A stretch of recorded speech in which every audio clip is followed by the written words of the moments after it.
Probably don't know this, but you were trending 5th worldwide on Twitter, which is pretty cool. I was what? Trending number 5 trending topic on Twitter worldwide. Oh, yeah? With everything else going on in the world and here in Columbus, Ohio. That was one of my goals tonight. I think throughout most of my wrestling career as an amateur wrestler and my MMA career, I've always had the belief that, it was all mostly about positioning and technique, and that kind of saves a lot of strength and energy. So if you're in the right position, you don't need quite as much strength. So I think that could have been the case tonight. And not saying I'm weak or anything, but I don't feel weak against real big and strong guys because of that reason, I think. And mentally, I've never felt weak or outmatched at any weight class, and I think that plays a big part of it, is just knowing that I'm big on the inside. So I think that all helps. Yeah, he definitely knocked me down.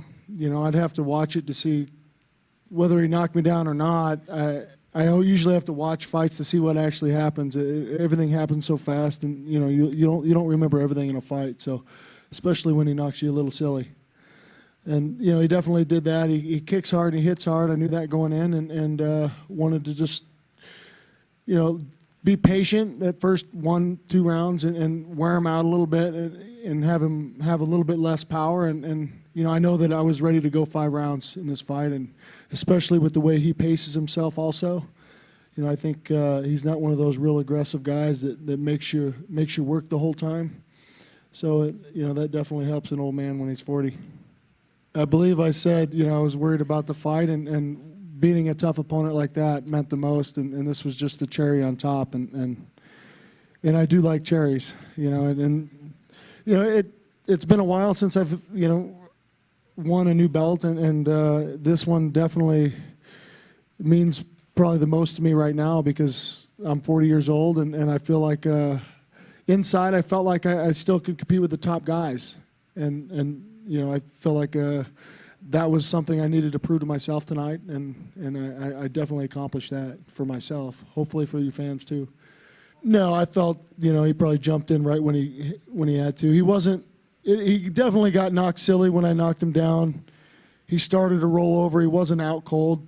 I jumped on his back and he started to come up to his knees, and I landed one good shot, throwing 2 or 3 punches, landed one good one and knocked him silly. I probably threw 2 more before he stopped it. So, I think, I felt that he jumped in when he needed to, and especially in a title fight, you can't stop him too early. So they usually like to give, especially in a title fight, the guy that's hurt a little chance to recover. So, the fight. My last fight at middleweight, you can't really compare that. I had a few things going on, and my body wasn't there for me that night. And with that being said, I always feel better at 205. I'm not the biggest, even 185 pounder, but I just, my body feels good when I don't cut weight, and I never feel weak or I feel like if I keep good position, I don't need to really be as strong. I wanted to make sure that I didn't want to stand there and trade toe-to-toe with him that much the first round, because that's where he's finished most guys in the first round. He hits hard, and, I wasn't afraid to be there, but, he definitely is pretty powerful, and wanted to make sure I got him and won every round going in, along the way, and I felt like I was accomplishing that goal, and I was just going to be patient with him, and if I never landed that punch, I still wanted to make sure I won the rounds. Henderson, he's a tough guy, he do what he do well, that overhand coming for outside, and he hit the target, what I can do, when I look, the judge already stopped the fight, I think it's a good fight.